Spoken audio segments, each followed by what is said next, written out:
Hello everyone, आप सभी का फिर से स्वागत है। यह घटना चक्र पॉलिटी का डिस्कशन है और आज का टॉपिक है सर्वोच्च न्यायालय। सबसे पहले हम लोग सर्वोच्च न्यायालय के बारे में डिस्कस करेंगे। इसके बाद इस पे आधारित अब तक जितने भी प्रश्न पूछे गए हैं उन सारे प्रश्नों का एनालिसिस भी करेंगे। तो चलिए स्टार्ट करते हैं। देखिए, भारतीय संविधान के तहत एकीकृत न्याय व्यवस्था की स्थापना की गई है, जिसमें शीर्ष पर सर्वोच्च न्यायालय और उसके अधीन उच्च न्यायालय तथा अधीनस्थ न्यायालयों की श्रेणियां हैं। न्यायपालिका की यह एकल प्रणाली भारत सरकार अधिनियम 1935 से ली गई है। इसको ध्यान में रखना है कि न्यायपालिका की जो एकल प्रणाली है कहां से लिया गया है?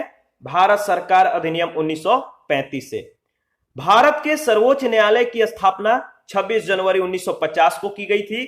यह क्वेश्चन जो है आ चुका है, यानी पूछा जा चुका है, तो इसको ध्यान में रखना है कि भारत के सर्वोच्च न्यायालय की स्थापना कब हुआ था? तो 26 जनवरी 1950 को, जबकि उद्घाटन 28 जनवरी 1950 को किया गया था। भारतीय संविधान के भाग 5 के अंतर्गत अध्याय 4 में सर्वोच्च न्यायालय से संबंधित प्रावधान अनुच्छेद 124 से 147 तक उल्लेखित है। सर्वोच्च न्यायालय में मुख्य न्यायाधीश सहित न्यायाधीशों की कुल संख्या वर्तमान में 34 है। इसको ध्यान रखिएगा, 33 न्यायाधीश हैं और एक मुख्य न्यायाधीश। सर्वोच्च न्यायालय के न्यायाधीशों की नियुक्ति राष्ट्रपति करते हैं। मुख्य न्यायाधीशों की नियुक्ति राष्ट्रपति सर्वोच्च न्यायालय के एवं उच्च न्यायालय के ऐसे न्यायाधीशों से परामर्श करने जिन्हें राष्ट्रपति इस प्रयोजन के लिए आवश्यक समझे, इसके बाद करता है। और इसी तरह सर्वोच्च न्यायालय के अन्य न्यायाधीशों की नियुक्ति भी होती है। अन्य न्यायाधीशों की नियुक्ति में मुख्य न्यायाधीश का परामर्श आवश्यक है। यहां मुख्य न्यायाधीश के परामर्श से तात्पर्य है मुख्य न्यायाधीश के साथ सर्वोच्च न्यायालय के 4 अन्य वरिष्ठतम न्यायाधीशों के कॉलेजियम के परामर्श से।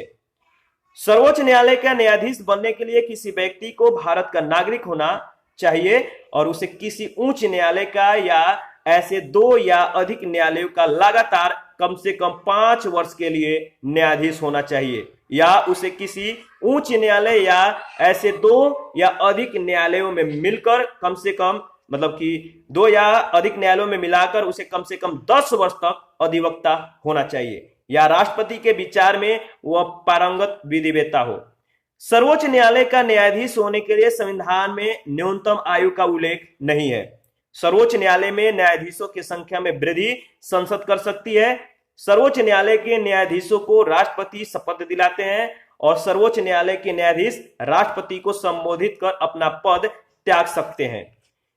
देखिए, जो आर्टिकल 124(4) है, इसके अनुसार अगर बात किया जाए तो सर्वोच्च न्यायालय के किसी न्यायाधीश को उसके पद से तब तक नहीं हटाया जाएगा जब तक सिद्ध कदाचार या असमर्थता के आधार पे ऐसे हटाए जाने के लिए संसद के प्रत्येक सदन के द्वारा अपनी कुल सदस्य संख्या के बहुमत तथा उपस्थित और मत देने वाले सदस्यों के कम से कम 2/3 बहुमत द्वारा समर्थित समावेदन राष्ट्रपति के समक्ष उसी सत्र में रखे जाने पर राष्ट्रपति ने आदेश नहीं दे दिया है। तो ध्यान रखिएगा, उसे तभी हटाया जाएगा, यानी सिद्ध कदाचार या असमर्थता के आधार पे, और ऐसे हटाए जाने के लिए संसद के प्रत्येक सदन के द्वारा जो है अपनी कुल सदस्य संख्या के बहुमत तथा उपस्थित और मत देने वाले सदस्यों के कम से कम 2/3 बहुमत के द्वारा समर्थित समावेदन राष्ट्रपति के समक्ष उसी सत्र में रखे जाने चाहिए, और राष्ट्रपति अगर उसे जो है स्वीकार कर लेते हैं तब जो है प्रक्रिया शुरू होगा। न्यायाधीश जांच अधिनियम 1968 में कुल जो है 7 धाराएं हैं, जिसमें उच्चतम और उच्च न्यायालय के न्यायाधीशों को पद से हटाए जाने के लिए समावेदन और उन पर लगाए गए कदाचार या असमर्थता के अभियोग की जांच और उसे सिद्ध करने की प्रक्रिया का विनियमन किया गया है। उच्चतम न्यायालय का न्यायाधीश की सेवानिवृत्ति की जो आयु है 65 वर्ष है। आपको कमेंट करके बताना है कि उच्च न्यायालय के न्यायाधीशों की जो सेवानिवृत्ति की जो आयु है कितना है, ठीक है? तो कमेंट करके बताइएगा। सर्वोच्च न्यायालय के न्यायाधीशों का वेतन जो है संसद के द्वारा निर्धारित होता है। सर्वोच्च न्यायालय के न्यायाधीश सेवानिवृत्ति के बाद भारत के किसी भी न्यायालय में वकालत नहीं कर सकते हैं। अनुच्छेद 127 के तहत अगर बात किया जाए तो सर्वोच्च न्यायालय के किसी सत्र के लिए न्यायाधीशों का कोरम पूरा करने के लिए तदर्थ न्यायाधीशों की नियुक्ति की जाती है। अनुच्छेद 145(3) के तहत अगर बात किया जाए तो सर्वोच्च न्यायालय में संविधान के निर्वचन से संबंधित मामले या राष्ट्रपति के द्वारा अनुच्छेद 143 के तहत सर्वोच्च न्यायालय से मांगे गए परामर्श की सुनवाई के लिए न्यायाधीशों की संख्या जो है कम से कम 5 होनी चाहिए और इसे संविधान पीठ के रूप में अभिहित या अभिहित किया जाता है। संविधान के अनुच्छेद 129 के अनुसार अगर बात किया जाए तो उच्चतम न्यायालय अभिलेख न्यायालय है तथा उसे अपने अवमान के लिए जो है दंड देने की शक्ति है, यानी जो उसकी अवमानना की जाती है उसको मतलब कि उसके हित को ठेस पहुंचाया जाता है तो उसे दंड देने की भी शक्ति दी गई है। जो अभिलेख न्यायालय है इसका अर्थ है कि इसके सभी निर्णयों का साक्ष्यात्मक मूल्य होता है। अनुच्छेद 131 के तहत केंद्र और राज्यों के बीच, 2 या अधिक राज्यों के बीच तथा भारत सरकार और किसी राज्य या राज्यों और दूसरी ओर एक या अधिक अन्य राज्यों के बीच होने वाले विवादों का निर्णय करने के लिए जो है सर्वोच्च न्यायालय की शक्ति जो है मूल अधिकारिता के अंतर्गत आती है, यानी मूल या आरंभिक अधिकारिता के अंतर्गत आती है। तो ध्यान रखिएगा, जो राज्य हैं या 2 राज्य हैं या इनके बीच किसी तरह का विवाद है तो इसका जो निर्णय यानी इन विवादों का निर्णय करने की जो सर्वोच्च शक्ति है किसके पास है, तो मूल अधिकारिता के अंतर्गत सर्वोच्च न्यायालय के पास है। अनुच्छेद 132 से 136 के तहत सर्वोच्च न्यायालय के अपीलीय क्षेत्राधिकार का उल्लेख किया गया है। भारतीय संविधान के अनुच्छेद 136 के अंतर्गत अपील के लिए उच्चतम न्यायालय की विशेष इजाजत का प्रावधान है और अनुच्छेद 137 के अंतर्गत अगर बात किया जाए तो अपने निर्णयों या आदेशों का उच्चतम न्यायालय के द्वारा रिव्यू किया जाता है या पुनर्विलोकन किया जाता है। संविधान की व्याख्या करने का अंतिम अधिकार सर्वोच्च न्यायालय को दिया गया है और इस शक्ति के तहत सर्वोच्च न्यायालय के द्वारा केंद्र व राज्य दोनों स्तरों पर विधायी व कार्यकारी आदेशों की संवैधानिकता की जांच की जाती है। अधिकारातीत पाए जाने की स्थिति में इन्हें जो है अविधिक, असंवैधानिक और अवैध घोषित किया जा सकता है। सर्वोच्च न्यायालय को भारतीय संविधान का संरक्षक या अभिभावक कहा जाता है और अनुच्छेद 138 के तहत अगर बात किया जाए तो सर्वोच्च न्यायालय के अधिकार क्षेत्र को बढ़ाने का अधिकार संसद को दिया गया है। अनुच्छेद 139 क के जो सेकंड है, जो क के सब क्लॉज सेकंड है, इसके तहत अगर बात किया जाए 139 क के सेकंड के तहत तो देश के किसी उच्च न्यायालय में चल रहे मामले या वाद या केस इसको किसी अन्य उच्च न्यायालय में भेजने का अधिकार सर्वोच्च न्यायालय को दिया गया है। भारतीय संविधान के मौलिक ढांचे या जो बेसिक स्ट्रक्चर है इसके सिद्धांत का स्रोत न्यायिक व्याख्या है। केशवानंद भारती 1973 के मामले में सर्वोच्च न्यायालय ने संविधान के मौलिक ढांचे का सिद्धांत प्रतिपादित किया और इसके तहत संविधान के किसी भी संशोधन की उच्चतम न्यायालय के द्वारा समीक्षा की जा सकती है यदि वह संशोधन संविधान के मौलिक यानी आधारभूत ढांचे का उल्लंघन करता है तो संविधान के अनुच्छेद 141 के अनुसार अगर बात किया जाए तो सर्वोच्च न्यायालय के द्वारा घोषित विधि भारत के सभी न्यायालय पर जो है आवधकर होती है और अनुच्छेद 142 में सर्वोच्च न्यायालय की डिक्रियों और आदेशों के प्रवर्तन और प्रकटीकरण आदि के बारे में आदेश संबंधी प्रावधान है। अनुच्छेद 143 के अंतर्गत अगर बात किया जाए तो राष्ट्रपति विधि या तथ्य के व्यापक महत्व के प्रश्न पर सर्वोच्च न्यायालय से परामर्श ले सकते हैं। इसको ध्यान रखिएगा, अनुच्छेद 143। और इस पे आधारित जो पहला प्रश्न है आपको बताना है कि भारत में उच्चतम न्यायालय का उद्घाटन किस तिथि में हुआ था।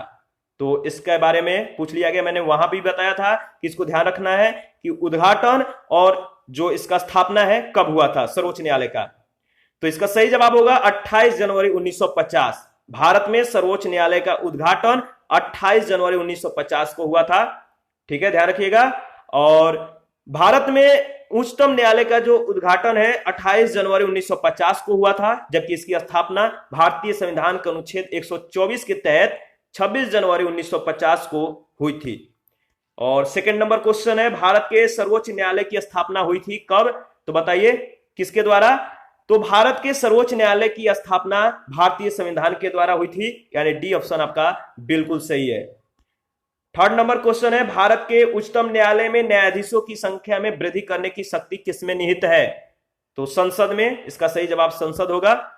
और नेक्स्ट क्वेश्चन देखते हैं, क्वेश्चन नंबर, अच्छा इसके बारे में पहले डिस्कस कर लेते हैं, फिर 4 नंबर को देखेंगे। भारतीय संविधान के अनुच्छेद 124 में उच्चतम न्यायालय के गठन के संबंध में प्रावधान किया गया है, जिसमें यह कहा गया है कि उच्चतम न्यायालय में एक मुख्य न्यायाधीश और 7 अन्य न्यायाधीश होंगे तथा संसद जो है समय समय पर विधि के द्वारा न्यायाधीशों की संख्या का निर्धारण कर सकती है। संसद ने न्यायाधीशों की संख्या को निर्धारित करने के लिए वर्ष 1956 में उच्चतम न्यायालय यानी न्यायाधीशों की संख्या अधिनियम 1956 जो है पारित किया और न्यायाधीशों की संख्या 10 यानी मुख्य न्यायाधीश के अतिरिक्त कर दी गई है। और इस अधिनियम में संशोधन करके जो है न्यायाधीशों की संख्या समय समय पर बढ़ाई गई है। वर्तमान में उच्चतम न्यायालय में न्यायाधीशों की अधिकतम संख्या मुख्य न्यायाधीशों सहित कितने हैं? 34 हैं। ध्यान रखिएगा, 33 न्यायाधीश और एक मुख्य न्यायाधीश। क्वेश्चन नंबर 4 है, भारत के सर्वोच्च न्यायालय में न्यायाधीशों की वर्तमान स्वीकृत संख्या कितना है? तो आपको मालूम है, इसके बारे में हम लोगों ने ऑलरेडी डिस्कस किया हुआ है। भारत के जो सर्वोच्च न्यायालय, इसकी स्थापना भारतीय संविधान के अनुच्छेद 124 के तहत की गई है। अनुच्छेद 124 में न्यायाधीशों की संख्या का भी उल्लेख है। जब संविधान प्रारंभ हुआ था तब उच्चतम न्यायालय में न्यायाधीशों की संख्या मुख्य न्यायमूर्ति सहित कुल 8 थी। अनुच्छेद 124 फर्स्ट के प्रावधान के तहत जो 124(1) है, इसके प्रावधान के तहत अगर बात किया जाए तो संसद ने उच्चतम न्यायालय के न्यायाधीशों की जो संख्या है मतलब कि उच्चतम न्यायालय अधिनियम 1956 के द्वारा इस संख्या को 11 कर दिया और फिर इसे 1960 में बढ़ाकर 14, 1978 में 18, 1986 में 26 मतलब कि मुख्य न्यायाधीश सहित 26 यानी 25 न्यायाधीश और एक मुख्य न्यायाधीश। तो 1986 में 26 और 2008 के अधिनियम के तहत मुख्य न्यायाधीश के अतिरिक्त सर्वोच्च न्यायालय में न्यायाधीशों की कुल संख्या 30 रखने का प्रावधान किया गया। और ज्ञातव्य है कि सर्वोच्च न्यायालय यानी न्यायाधीशों की संख्या संशोधन अधिनियम 2019 इसके तहत मुख्य न्यायाधीशों के अतिरिक्त न्यायाधीशों की संख्या अब जो है 30 से बढ़ाकर 33 कर दिया गया है। और इस प्रकार वर्तमान में न्यायाधीशों की मतलब कि मुख्य न्यायाधीश सहित अगर बात किया जाए तो कुल न्यायाधीशों की संख्या जो है 34 है, 33 न्यायाधीश और एक मुख्य न्यायाधीश। ध्यान रखिएगा इस चीज को। और क्वेश्चन नंबर 5 है, सर्वोच्च न्यायालय में एक मुख्य न्यायाधीश के अतिरिक्त कितने न्यायाधीश होते हैं? तो आपको मालूम है एक मुख्य न्यायाधीश के अतिरिक्त कितने न्यायाधीश होते हैं? तो अगर वर्तमान डेटा के बारे में डिस्कस किया जाए तो सही जवाब होगा मुख्य न्यायाधीश सहित 34 यानी एक मुख्य न्यायाधीश और 33 जो होंगे मतलब कि न्यायाधीश होंगे। ध्यान रखिएगा। क्वेश्चन नंबर 6 है, मंत्रिमंडल के फरवरी 2008 में लिए गए एक निर्णय के अनुसार सरकार जो है उच्चतम न्यायालय में जजों की संख्या में वृद्धि करेगी। इस निर्णय के अंतर्गत भारत के मुख्य न्यायाधीश को छोड़कर उच्चतम न्यायालय में जजों की संख्या तब होगी कितना? यह प्रश्न 2004 में पूछा गया, इसको छोड़ देते हैं, हम लोग न्यू डेटा के संदर्भ में बात करेंगे। ध्यान रखिएगा 33 न्यायाधीश और एक मुख्य न्यायाधीश यानी कुल मिलाकर 34। और आर्टिकल 124 में सर्वोच्च न्यायालय से मतलब कि संबंध में जो है प्रावधान दिया गया है, तो ध्यान रखिएगा। 7 नंबर क्वेश्चन है, सर्वोच्च न्यायालय में न्यायाधीश नियुक्त होने के लिए व्यक्ति को कम से कम कितने वर्ष उच्च न्यायालय का एडवोकेट होना चाहिए? इसका सही जवाब है 10 वर्ष। संविधान के अनुच्छेद 124 के तहत उच्चतम न्यायालय के न्यायाधीशों की नियुक्ति होती है। उच्चतम न्यायालय का प्रत्येक न्यायाधीश राष्ट्रपति के द्वारा नियुक्त किया जाता है। राष्ट्रपति उच्चतम न्यायालय या उच्च न्यायालय में किसी भी न्यायाधीश की नियुक्ति भारत के मुख्य न्यायाधीश के राय के अनुसार करेगा।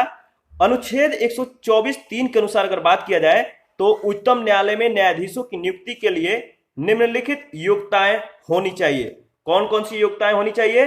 तो पहला, वह भारत का नागरिक हो। दूसरा, एक या अधिक उच्च न्यायालय का कम से कम 5 वर्ष तक न्यायाधीश रहा हो। तीसरा जो योग्यता होनी चाहिए उसमें एक या अधिक उच्च न्यायालय में कम से कम 10 वर्ष तक अधिवक्ता रहा हो। और चौथा, वह राष्ट्रपति की राय में पारंगत विधिवेत्ता हो। क्वेश्चन नंबर 8 है, भारतीय सर्वोच्च न्यायालय में न्यायाधीशों की नियुक्ति कौन करता है? तो भारतीय सर्वोच्च न्यायालय में न्यायाधीशों की नियुक्ति राष्ट्रपति के द्वारा किया जाता है। बी ऑप्शन आपका बिल्कुल सही है। क्वेश्चन नंबर 9 है, सर्वोच्च न्यायालय का न्यायाधीश अपना पद त्याग कर सकता है पत्र लिखकर? किसको? तो सर्वोच्च न्यायालय का न्यायाधीश जो है अपना पद त्याग सकता है राष्ट्रपति को संबोधित करके। तो बी ऑप्शन आपका बिल्कुल सही होगा। और इसके बारे में देख लेते हैं। भारतीय संविधान के अनुच्छेद 124(2) के अनुसार सर्वोच्च न्यायालय का कोई न्यायाधीश राष्ट्रपति को संबोधित अपने हस्ताक्षर सहित लेख के द्वारा जो है अपना पद त्याग सकता है। राष्ट्रपति अपने हस्ताक्षर और मुद्रा सहित अधिपत्र के द्वारा उच्चतम न्यायालय के प्रत्येक न्यायाधीश की नियुक्ति करता है। क्वेश्चन नंबर 10 है, सर्वोच्च न्यायालय का न्यायाधीश अपने पद से त्याग पत्र किसको लिखकर दे सकता है? इसका सही जवाब है राष्ट्रपति को। 11 नंबर है, उच्चतम न्यायालय के न्यायाधीश किस प्रकार हटाए जा सकते हैं? उच्चतम न्यायालय के न्यायाधीश किस प्रकार हटाए जा सकते हैं? तो इसके संदर्भ में हम लोगों ने मतलब कि डिस्कस किया था इससे पहले, तो आपको मालूम है तो बताइए। इसका सही जवाब होगा डी ऑप्शन, राष्ट्रपति के द्वारा संसद की सिफारिश पे। तो इसके बारे में फिर से रिपीट कर लेते हैं। उच्चतम न्यायालय के किसी न्यायाधीश को राष्ट्रपति के द्वारा साबित कदाचार या असमर्थता के आधार पर संसद की सिफारिश पर हटाया जा सकता है। उच्चतम न्यायालय के किसी न्यायाधीश को साबित कदाचार या असमर्थता के आधार पर हटाए जाने के लिए संसद के प्रत्येक सदन के द्वारा अपनी कुल सदस्य संख्या के बहुमत के द्वारा तथा उपस्थित और मत देने वाले सदस्यों के कम से कम 2/3 बहुमत के द्वारा समर्थित समावेदन को राष्ट्रपति के समक्ष भेजना होता है और ऐसे समावेदन के राष्ट्रपति के समक्ष उसी सत्र में रखे जाने पर राष्ट्रपति के आदेश से उस न्यायाधीश को पद से हटाया जा सकता है। अनुच्छेद 124(4) के अंतर्गत अगर बात किया जाए तो उच्चतम न्यायालय के न्यायाधीश को हटाने तथा तत्व संबंधी जो जांच है इनकी जांच प्रक्रिया को जो है संसदीय विधि द्वारा विनियमन अनुच्छेद 124(5) में प्रावधानित है। उच्चतम न्यायालय के न्यायाधीश को हटाने की जो प्रक्रिया है यही है और यहाँ पे नोट दिया गया है कि महाभियोग यानी इम्पीचमेंट जो होता है इस शब्द का प्रयोग संविधान में केवल राष्ट्रपति को हटाने के लिए किया गया है। उच्च न्यायालय या उच्चतम न्यायालय के न्यायाधीश को हटाने के लिए महाभियोग शब्द का प्रयोग नहीं किया गया है। इसके लिए संविधान के अनुसार हटाना शब्द जो है रिमूव है, ध्यान रखिएगा। 12 नंबर है, निम्नलिखित कथनों पर विचार करिए। पहला कथन है, न्यायाधीश जांच अधिनियम 1968 के अनुसार भारत के उच्चतम न्यायालय के किसी न्यायाधीश पर महाभियोग चलाने के प्रस्ताव को लोकसभा के अध्यक्ष द्वारा स्वीकार नहीं किया जा सकता। और इसमें दूसरा जो है, भारत का संविधान यह परिभाषित करता है और ब्यौरा देता है कि क्या क्या भारत के उच्चतम न्यायालय के न्यायाधीशों की अक्षमता और सिद्ध कदाचार को गठित करते हैं। तीसरा है, भारत के उच्चतम न्यायालय के न्यायाधीशों के महाभियोग की प्रक्रिया के ब्यौरे न्यायाधीश जांच अधिनियम 1968 में दिए गए हैं। और चौथा है, यदि किसी न्यायालय के महाभियोग जो न्यायालय के न्यायाधीश हैं इनके महाभियोग के प्रस्ताव को मतदान के लिए लाया जाता है या मतदान के लिए लिया जाता है तो विधि के द्वारा अपेक्षित है कि यह प्रस्ताव संसद के प्रत्येक सदन के द्वारा समर्थित हो और उस सदन की कुल सदस्य संख्या के बहुमत के द्वारा तथा संसद के उस सदन के कुल उपस्थित और मत देने वाले सदस्यों के कम से कम 2/3 द्वारा समर्थित हो। बताइए इन 4 कथनों में कौन कौन सही है? तो इसमें तीसरा और चौथा जो कथन है आपका बिल्कुल सही है। इसके बारे में हम लोग वैसे भी मतलब डिस्कस कर लेते हैं। ध्यान रखिएगा, जो न्यायाधीश जांच अधिनियम 1968 है इसकी धारा 3 के खंड 1B के अनुसार अगर बात किया जाए तो उच्चतम या उच्च न्यायालयों के किसी न्यायाधीश पर महाभियोग चलाने के प्रस्ताव को लोकसभा अध्यक्ष या राज्यसभा का सभापति स्वीकार या अस्वीकार कर सकता है। तो पहला असत्य हो जाता है। दूसरा है, संविधान के अनुच्छेद 124(4) में उच्चतम न्यायालय के किसी न्यायाधीश को पद मुक्त करने का आधार जो है अक्षमता और सिद्ध कदाचार और प्रक्रिया विहित है, किंतु अक्षमता और कदाचार को परिभाषित नहीं किया गया है। तो दूसरा कथन गलत है।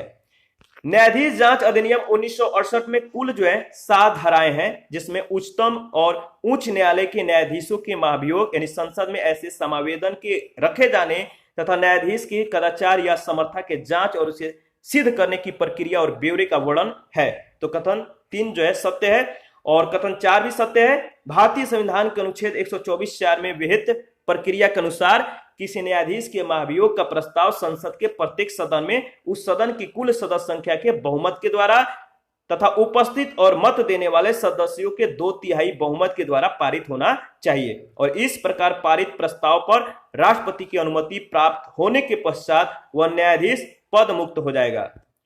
13 नंबर है सर्वोच्च न्यायालय के न्यायाधीश के बाद भारत के राष्ट्रपति के द्वारा हटाए जा सकते हैं, खाली स्थान में आपको भरना है। तो सर्वोच्च न्यायालय के न्यायाधीश संसद में महाभियोग प्रस्ताव पारित होने के बाद भारत के राष्ट्रपति के द्वारा हटाए जा सकते हैं। तो डी ऑप्शन आपका सही होगा। आगे बढ़ते हैं, नेक्स्ट क्वेश्चन है 14 नंबर है सर्वोच्च न्यायालय में सेवानिवृत्ति की जो आयु है कितना है, आपको मालूम है 65 वर्ष है। सर्वोच्च न्यायालय में न्यायाधीश के लिए सेवानिवृत्ति की जो आयु है 65 वर्ष है, जबकि उच्च न्यायालय में यह 62 वर्ष है। तो मैंने वहां भी बोला था जब हम लोगों ने मतलब कि थ्योरी को जब हम लोग डिस्कस कर रहे थे, तो मैंने बोला था कि उच्च न्यायालय के न्यायाधीशों की सेवानिवृत्ति की जो आयु है कितना वर्ष है, आपको कमेंट में बताना है। तो देखिए आपका जो मतलब कि जो इंपॉर्टेंट था यहां भी आपको जो है यहाँ पे रिवीजन हो गया, तो इंपॉर्टेंट था इसलिए मैंने पूछा था। 15 नंबर क्वेश्चन है सर्वोच्च न्यायालय के न्यायाधीशों की सेवानिवृत्ति की उम्र क्या है, आपको मालूम है। सही जवाब क्या है, तो सही जवाब है 65 वर्ष। 16 नंबर है उच्चतम न्यायालय के न्यायाधीशों का वेतन निर्धारण किया जाता है किनके द्वारा, तो संसद के द्वारा। संविधान के अनुच्छेद 125(1) के तहत उच्चतम न्यायालय के न्यायाधीशों के वेतन का निर्धारण संसद के द्वारा बनाई गई विधि के तहत किया जाता है। 17 नंबर है भारत के उच्चतम न्यायालय की स्वायत्तता की रक्षा के लिए क्या प्रावधान है। भारत के उच्चतम न्यायालय की स्वायत्तता के रक्षा के लिए जो प्रावधान है आपको बताना है। यहाँ पे कथन दिए गए 4 कथन है, आपको बताना है इसमें कौन सा सही है। पहला कथन है उच्चतम न्यायालय के न्यायाधीशों की नियुक्ति करते समय भारत के राष्ट्रपति को भारत के मुख्य न्यायाधीश से विचार विमर्श करना पड़ता है, बताइए सही है या गलत। दूसरा है उच्चतम न्यायालय के न्यायाधीशों को मतलब केवल भारत के मुख्य न्यायाधीश के द्वारा हटाया जा सकता है। तो उच्चतम न्यायालय के न्यायाधीश को केवल भारत के मुख्य न्यायाधीश के द्वारा हटाया जा सकता है, यह सही है या गलत, आप बताइए। इसके बारे में हम लोगों ने डिस्कस किया है, इसीलिए आपसे प्रश्न पूछा जा रहा है, तो आप लोग जो है कमेंट किया करिए। तीसरा है न्यायाधीशों का वेतन भारत के संचित निधि पर आरोपित होता है जिस पर विधानमंडल को अपना मत नहीं देना होता है। चौथा है भारत के उच्चतम न्यायालय के अफसरों और कर्मचारियों की सभी नियुक्तियां सरकार के द्वारा भारत के मुख्य न्यायाधीश से विचार विमर्श के पश्चात की जाती है। तो इसमें जो पहला और तीसरा स्टेटमेंट है ये दोनों कथन जो है सत्य हैं, बाकी जो सेकंड और फोर्थ है वो कथन गलत है। कैसे, इसके बारे में हम लोग डिस्कस करेंगे। उच्चतम न्यायालय को देश के संविधान का प्रहरी माना जाता है, याद रखिएगा। उच्चतम न्यायालय को जो देश के संविधान है इसका प्रहरी माना जाता है, देश के संविधान का। और उसकी स्वायत्तता को बनाए रखने के लिए संविधान में कई उपबंध भी मौजूद हैं। उच्चतम न्यायालय के न्यायाधीश की नियुक्ति करते समय राष्ट्रपति को उच्चतम न्यायालय के मुख्य न्यायाधीश से परामर्श करना आवश्यक होगा। न्यायाधीश को राजनीति के प्रभाव से, जो न्यायाधीश हैं इनको राजनीति के प्रभाव से दूर रखने के लिए उनका वेतन भारत के संचित निधि पर जो है भारित होता है, जिसके लिए संसद में मतदान नहीं होता है। पहला तीसरा सही है, जबकि दूसरा चौथा कथन सही नहीं है। 18 नंबर है निम्नलिखित कथनों पर विचार करिए और बताइए कि इनमें से मतलब कि जो 2 कथन है इन दोनों में से कौन सा सही है, या दोनों सही है या दोनों में से कोई सही नहीं है। पहला, संसद भारत के उच्चतम न्यायालय की अधिकारिता को विस्तारित नहीं कर सकता है क्योंकि उसकी अधिकारिता वही है जो संविधान ने प्रदान की है। दूसरा है उच्चतम न्यायालय और उच्च न्यायालय के अधिकारी और सेवक संबद्ध मुख्य न्यायमूर्ति के द्वारा नियुक्त किए जाते हैं और न्यायालयों का प्रशासनिक व्यय भारत के संचित निधि पर भारित होता है। इसमें बताइए सही जवाब क्या होगा। तो न पहला और न ही दूसरा कथन जो है सत्य है, तो डी ऑप्शन आपका बिल्कुल सही है। संविधान के अनुच्छेद 138 के तहत अगर बात किया जाए तो संसद विधि बनाकर उच्चतम न्यायालय की संघ सूची के संबंध में अतिरिक्त अधिकारिता को विस्तारित कर सकती है। तो पहला जो कथन है इसलिए गलत हो जाता है।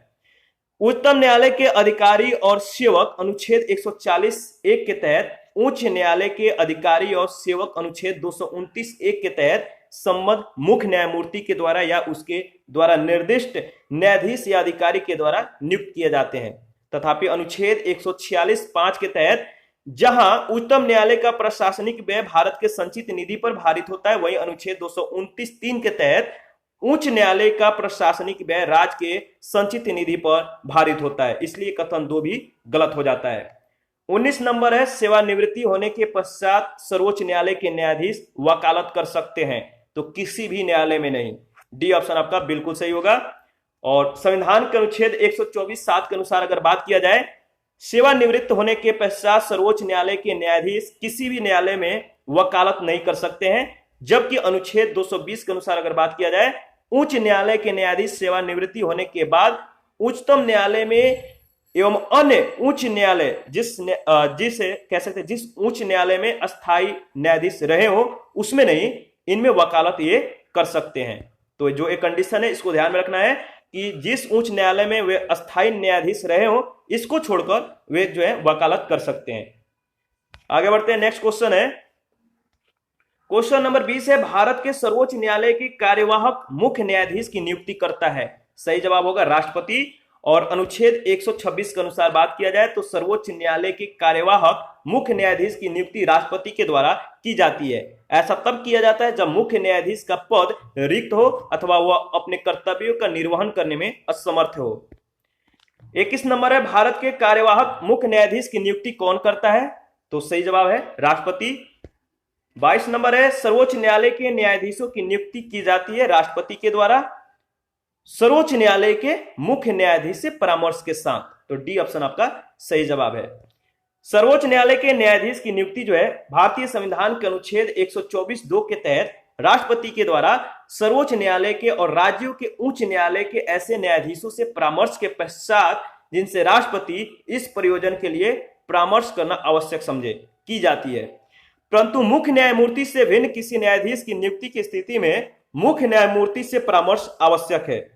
वर्ष 1993 में दिए गए एक निर्णय में सर्वोच्च न्यायालय ने इस संबंध में मुख्य न्यायाधीश की सलाह यानी सर्वोच्च न्यायालय के 2 अन्य वरिष्ठतम न्यायाधीशों के साथ संरचित कॉलेजियम की सलाह को राष्ट्रपति के लिए बाध्यकारी बना दिया है। 1998 का जो समय है इसमें 1998 में मुख्य न्यायाधीश की सलाह को व्याख्यात करते हुए मुख्य न्यायाधीश के साथ सर्वोच्च न्यायालय के 4 अन्य वरिष्ठतम न्यायाधीशों के कॉलेजियम का परामर्श आवश्यक होने का निर्णय दिया गया। साथ ही राष्ट्रपति को इस अनुशंसा को पुनर्विचार के लिए सर्वोच्च न्यायालय को वापस भेजने की छूट दी गई है, परंतु पुनर्विचार के बाद भी पुनः वही नाम प्रस्तावित किए जाने पर राष्ट्रपति उसे स्वीकृत करने के लिए बाध्य है।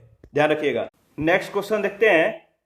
23 नंबर है, भारत के सर्वोच्च न्यायालय ने किस वर्ष में न्यायाधीशों की नियुक्तियों के लिए कॉलेजियम व्यवस्था को अपनाया था?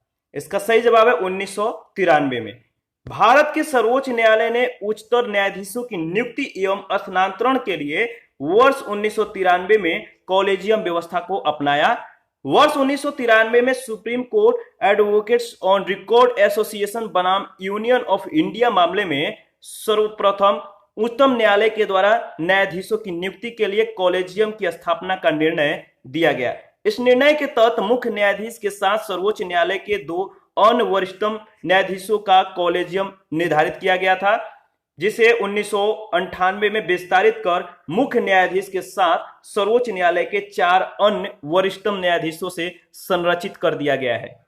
ध्यान रखना है। और 24 नंबर है, सर्वोच्च न्यायालय के उस मंडल में जो सर्वोच्च न्यायालय में जजों की नियुक्ति की अनुशंसा से संबंधित है, इसमें सर्वोच्च न्यायालय के मुख्य न्यायाधीश के अतिरिक्त कुछ अन्य वरिष्ठ न्यायाधीश होते हैं। ऐसे अन्य न्यायाधीश जो इस मंडल के सदस्य होते हैं, इनकी संख्या कितनी होती है?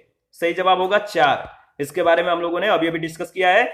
25 नंबर है, निम्नलिखित में से किसमें उच्चतर न्यायालयों के न्यायाधीशों की नियुक्ति में कार्यपालिका, विधायिका, मुख्य न्यायाधीश की भागीदारी की अनुशंसा की गई है? तो सही जवाब होगा द्वितीय प्रशासनिक सुधार आयोग, सी ऑप्शन। इसके बारे में देख लेते हैं। द्वितीय प्रशासनिक सुधार आयोग के द्वारा उच्चतम न्यायालय के न्यायाधीशों की नियुक्ति में कार्यपालिका, विधायिका एवं मुख्य न्यायाधीश की भागीदारी की अनुशंसा की गई थी। इस आयोग का गठन 31 अगस्त 2005 को वीरप्पा मोइली की अध्यक्षता में किया गया था। 26 नंबर है, सर्वोच्च न्यायालय में एड होक न्यायाधीशों की नियुक्ति होती है जब, ये ऑप्शन है, कतिपय न्यायाधीश दीर्घकालीन अवकाश पर जाते हैं, अस्थायी नियुक्ति के लिए कोई उपलब्ध नहीं होता, और नेक्स्ट इसमें जो ऑप्शन दिया गया है सी ऑप्शन है, न्यायालय के समक्ष लंबित वादों में असाधारण वृद्धि होती है, और डी है, न्यायालय के किसी सत्र के लिए न्यायाधीशों का कोरम नहीं होता। तो आपका डी ऑप्शन सही जवाब है। संविधान के अनुच्छेद 127(1) के अनुसार अगर बात किया जाए तो यदि किसी समय सर्वोच्च न्यायालय के सत्र को आयोजित करने या चालू रखने के लिए उस न्यायालय के न्यायाधीशों की गणपूर्ति पर्याप्त न हो तो भारत का मुख्य न्यायाधीश उच्च न्यायालय के न्यायाधीशों से सर्वोच्च न्यायालय में तदर्थ न्यायाधीशों की नियुक्ति करता है और वह ऐसा राष्ट्रपति के पूर्व सहमति और संबंधित उच्च न्यायालय के मुख्य न्यायाधीश के परामर्श के बाद करता है। तदर्थ न्यायाधीशों की नियुक्ति संबंधी प्रावधान केवल सर्वोच्च न्यायालय के संदर्भ में है, अन्य न्यायालयों के लिए नहीं है। 27 नंबर है, भारतीय संविधान में तदर्थ न्यायाधीशों की नियुक्ति का प्रावधान जो है बताइए, तो सर्वोच्च न्यायालय में। ये ऑप्शन आपका बिल्कुल सही है।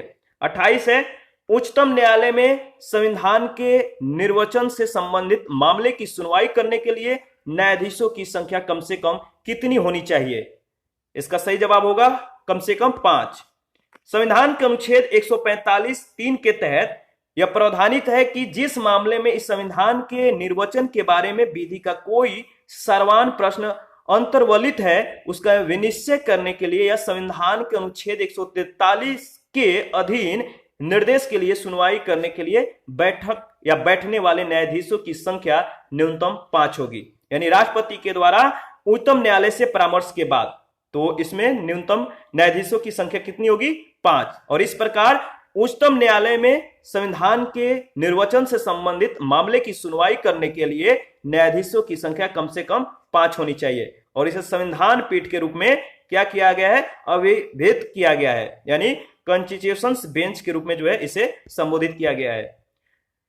29 नंबर है, संविधान के निर्वचन के बारे में विधि के सार्वजनिक प्रश्न से संबंधित वाद पर विचार करने के लिए उच्चतम न्यायालय के न्यायाधीशों की संख्या कम से कम कितनी होनी चाहिए? आपको मालूम है, सही जवाब है कम से कम 5।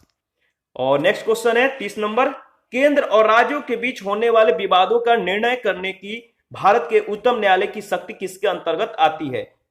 तो केंद्र और राज्य के बीच होने वाले विवादों का निर्णय करने के लिए जो है भारत के उच्चतम न्यायालय की शक्ति किसके अंतर्गत आती है? तो मूल अधिकारिता के अंतर्गत। केंद्र और राज्यों के बीच होने वाले विवादों का निर्णय करने की भारत के उच्चतम न्यायालय की जो शक्ति है, मूल या आरंभिक अधिकारिता के अंतर्गत आती है। भारतीय संविधान के अनुच्छेद 131 के अंतर्गत अगर देखा जाए तो इसमें कह दे रहा है कि भारत सरकार और एक या अधिक राज्यों के बीच, या एक और भारत सरकार और किसी राज्य या राज्यों और दूसरी ओर एक या अधिक या अन्य राज्यों के बीच, या दो या अधिक राज्यों के बीच, या किसी विवाद में, यदि उस विवाद में विधि या तथ्य का कोई ऐसा प्रश्न अंतर्निहित है जिस पर किसी विधि का अधिकार या विधिक अधिकार या अस्तित्व या विस्तार निर्भर है, तो वहां तक अन्य न्यायालयों का अपवर्जन करके उच्चतम न्यायालय को मूल अधिकारिता प्राप्त होगी। तो ये बातें ध्यान रखिएगा। 31 है, निम्नलिखित में से कौन सा उच्चतम न्यायालय की आरंभिक अधिकारिता में आते हैं? तो आरंभिक अधिकारिता में क्या क्या आते हैं? 4 कथन दिया गया, आपको बताना है कि इसमें से कौन सा सही है। पहला है कि भारत सरकार तथा एक या अधिक राज्यों के बीच का विवाद। दूसरा है संसद के किसी भी सदन या राज्य विधानमंडल में हुए चुनाव पर विवाद। तीसरा है भारत सरकार तथा किसी संघ राज्य क्षेत्र के बीच का विवाद। 2 या अधिक राज्यों के बीच का विवाद। इसमें बताइए कौन सा सही है? सही जवाब है पहला और चौथा कथन। 32 है, भारत के सर्वोच्च न्यायालय की शक्तियों के विषय में निम्नलिखित में से कौन सा कथन सही नहीं है? तो भारत के सर्वोच्च न्यायालय के शक्तियों के विषय में आपको बताना है, इसमें जो पहला कथन है वही सही नहीं है। पहला कथन में दिया गया कि इसके पास जनता के मूल अधिकारों की रक्षा के लिए आदेश जारी करने की अनन्य शक्ति है। तो ये जो कथन है सही नहीं है। इसके बारे में देख लेते हैं। सर्वोच्च न्यायालय नागरिकों के मौलिक अधिकारों के हनन पर अनुच्छेद 32 के अधीन रिट जारी कर सकता है। हालांकि यह सर्वोच्च न्यायालय की अनन्य शक्ति नहीं है। उच्च न्यायालय को भी जो है अनुच्छेद 226 के तहत मूल अधिकारों की रक्षा के लिए आदेश जारी करने की शक्ति प्राप्त है। 33 नंबर है, निम्नलिखित कथनों में से कौन सा एक सही नहीं है? तो निम्नलिखित 4 कथन दिए गए हैं, इनमें जो सी ऑप्शन है सही नहीं है। इसमें दिया गया है कि सर्वोच्च न्यायालय कोर्ट मार्शल को छोड़कर अन्य किसी भी उच्च न्यायालय या अदालतों की सुनवाई कर सकता है। देखिए, सशस्त्र सेना न्यायाधिकरण अधिनियम 2007 के प्रावधान के अनुसार कोर्ट मार्शल की अपील सर्वोच्च न्यायालय में की जा सकती है। और 34 नंबर है, भारत का सर्वोच्च न्यायालय एक अभिलेख न्यायालय, इसका आशय क्या है? इसका आशय यह है कि इसके सभी निर्णय का साक्ष्यात्मक मूल्य होता है और इस पर किसी भी न्यायालय में प्रश्न चिन्ह नहीं लगाया जा सकता। तो बी ऑप्शन आपका बिल्कुल सही है। अभिलेख न्यायालय का जो तात्पर्य है आपको समझ में आ गया है। अनुच्छेद 129 उच्चतम न्यायालय को अभिलेख न्यायालय जो है घोषित करता है। अभिलेख न्यायालय का जो तात्पर्य है, पहला कि ऐसे न्यायालय के निर्णय और कार्यवाही लिखित होती है, उन्हें जो है पूर्ण निर्णय के रूप में प्रस्तुत करने के लिए सुरक्षित रखा जाता है। दूसरा, ऐसे न्यायालय को अपनी अवमानना के लिए दंडित करने की शक्ति होती है। अर्थात सर्वोच्च न्यायालय के अभिलेख न्यायालय होने का तात्पर्य है कि इसे सभी निर्णयों का साक्ष्यात्मक मूल्य होता है और इस पर किसी भी न्यायालय में प्रश्न चिन्ह नहीं लगाया जा सकता। आगे बढ़ते हैं। 35 है, भारत के नीचे दिए गए न्यायालयों में से किन्हें जो है अभिलेख न्यायालय माना जाता है? तो आपको मालूम है, उच्च न्यायालय एवं उच्चतम न्यायालय को जो है अभिलेख न्यायालय माना जाता है। तो सी ऑप्शन आपका बिल्कुल सही है। भारतीय संविधान के अनुच्छेद 129 के तहत अगर बात करें तो उच्चतम न्यायालय को और अनुच्छेद 215 के तहत उच्च न्यायालय को अभिलेख न्यायालय का दर्जा प्रदान किया गया है, यानी कोर्ट ऑफ रिकॉर्ड का दर्जा दिया गया है। 36 नंबर क्वेश्चन है, उच्चतम न्यायालय मामले की सुनवाई नई दिल्ली में करता है परंतु किसी अन्य स्थान पर भी सुनवाई कर सकता है। इसका सही जवाब क्या होगा? राष्ट्रपति के अनुमोदन से। उच्चतम न्यायालय मामले की जो सुनवाई है नई दिल्ली में करता है, बट राष्ट्रपति के अनुमोदन से वह किसी अन्य स्थान पर भी सुनवाई कर सकता है। और इसमें दिया गया है कि संविधान का अनुच्छेद जो 130 है, इसके अनुसार अगर बात करिएगा तो उच्चतम न्यायालय दिल्ली में अथवा ऐसे अन्य स्थान या स्थानों में अधिविष्ट होगा जिन्हें भारत का मुख्य न्यायाधीश राष्ट्रपति के अनुमोदन से समय समय पर नियत करे। और 37 नंबर है, निम्नलिखित में से किस वाद में उच्चतम न्यायालय ने संविधान के मूल ढांचे का सिद्धांत प्रतिपादित किया था? तो आपको मालूम है, यह बहुत ज्यादा इंपॉर्टेंट क्वेश्चन है। यह क्वेश्चन जो है बहुत बार पूछा भी जा चुका है, तो जो इंपॉर्टेंट है इसको ध्यान में रखना है। इसका सही जवाब होगा केशवानंद भारती वाद में। केशवानंद भारती बनाम केरल राज मामले जो थे 1973 में आए थे। यह उस समय का हाईलाइटेड केस था। उच्चतम न्यायालय की 13 सदस्यीय संविधान पीठ ने संविधान के मूल ढांचे का सिद्धांत जो है प्रतिपादित किया था और इस निर्णय में संविधान संशोधन की संसद की शक्ति को स्वीकार किया था, परंतु यह भी कहा था कि अनुच्छेद 368 संसद को जो है संविधान के मूल संरचना या सांचे ढांचे में परिवर्तन की शक्ति जो है प्रदान नहीं करता है। तो बेसिक स्ट्रक्चर का जो मामला था कब आया था? तो केशवानंद भारती बनाम केरल राज 1973 में। 38 नंबर क्वेश्चन है, निम्नलिखित में से किस वाद में भारतीय संविधान के मूलभूत ढांचे की अवधारणा जो है प्रतिपादित की गई थी? तो सेम क्वेश्चन सेम जवाब आपको मालूम है, केशवानंद भारती बनाम केरल राज 1973। और 39 है, भारतीय संविधान के निम्नलिखित अनुच्छेदों में से कौन सर्वोच्च न्यायालय के द्वारा संविधान का अनुलंघनीय मौलिक ढांचा घोषित किया गया है? भारतीय संविधान के निम्नलिखित अनुच्छेदों में से कौन सर्वोच्च न्यायालय के द्वारा संविधान का अनुलंघनीय मौलिक ढांचा घोषित किया गया है? इसका सही जवाब क्या होगा? तो चलिए पहले इसके बारे में हम लोग डिस्कस कर लेते हैं। देखिए, संविधान का जो अनुच्छेद 32 और 226 है, जो 32 है सर्वोच्च न्यायालय और जो 226 है इसमें जो है उच्च न्यायालय, इनको जो है रिट अधिकारिता दिया गया है। अनुच्छेद 227 उच्च न्यायालय की अधीनस्थ न्यायालय पर अधीक्षण की जो है शक्ति प्रदर्शित करता है और इन तीनों ही अनुच्छेदों को सर्वोच्च न्यायालय के द्वारा अपने विभिन्न निर्णयों में अनुलंघनीय मौलिक ढांचा जो है घोषित किया गया है। 40 नंबर है, भारत में संविधान की मूल संरचना यानी बुनियादी जो ढांचा है, स्ट्रक्चर जो है, और इसके सिद्धांत का जो स्रोत है वो क्या है? तो मूल संरचना का जो सिद्धांत है, इसका जो स्रोत है वो है न्यायिक व्याख्या। केशवानंद भारती बनाम केरल राज, इसके बाद में जो इसका जो वाद था, इसमें न्यायमूर्ति सिकरी ने संविधान की मूल संरचना यानी बुनियादी ढांचा के सिद्धांत की जो है व्याख्या की थी, जिसका अनुमोदन मिनर्वा मिल्स के बाद में भी किया गया था। मिनर्वा मिल का जो वाद था इसमें किया गया। तो स्पष्ट है कि उपयुक्त सिद्धांत का जो स्रोत है न्यायिक व्याख्या है। 41 है, उच्चतम न्यायालय के द्वारा आज तक की दूसरी सबसे बड़ी खंडपीठ किस केस में बनी? उच्चतम न्यायालय के द्वारा आज तक दूसरी सबसे बड़ी खंडपीठ किस केस में बनी? गोलकनाथ केस में। 1973 में यानी केशवानंद भारती जो केस था, इसमें उच्चतम न्यायालय के द्वारा अब तक की सबसे बड़ी खंडपीठ यानी 13 न्यायाधीश का गठन किया गया था और उच्चतम न्यायालय के द्वारा जो है दूसरी सबसे खंडपीठ यानी इसमें 11 न्यायाधीश का जो है गठन हुआ था, वो था गोलकनाथ बनाम पंजाब राज 1967। और 42 है, निम्नलिखित में से किस वाद में उच्चतम न्यायालय ने यह धारणा व्यक्त की कि मूल अधिकार व्यक्ति को जैसा उसे सबसे अच्छा लगे उस तरह अपनी जिंदगी की रूपरेखा तैयार करने के लिए सक्षम बनाते हैं। बताइए वो कौन सा वाद है जिसमें यह धारणा व्यक्त की गई कि मूल अधिकार व्यक्ति को जैसा उसे सबसे अच्छा लगे उस तरह अपनी जिंदगी की रूपरेखा तैयार करने के लिए सक्षम बनाते हैं। वह आपका गोलकनाथ बनाम state of Punjab. B option आपका बिल्कुल सही है। और इसी के साथ आज का सेशन जो है समाप्त करते हैं। नेक्स्ट सेशन में क्वेश्चन नंबर 43 से जो है स्टार्ट करेंगे। तो आप अपना प्रतिक्रिया जरूर दीजिएगा।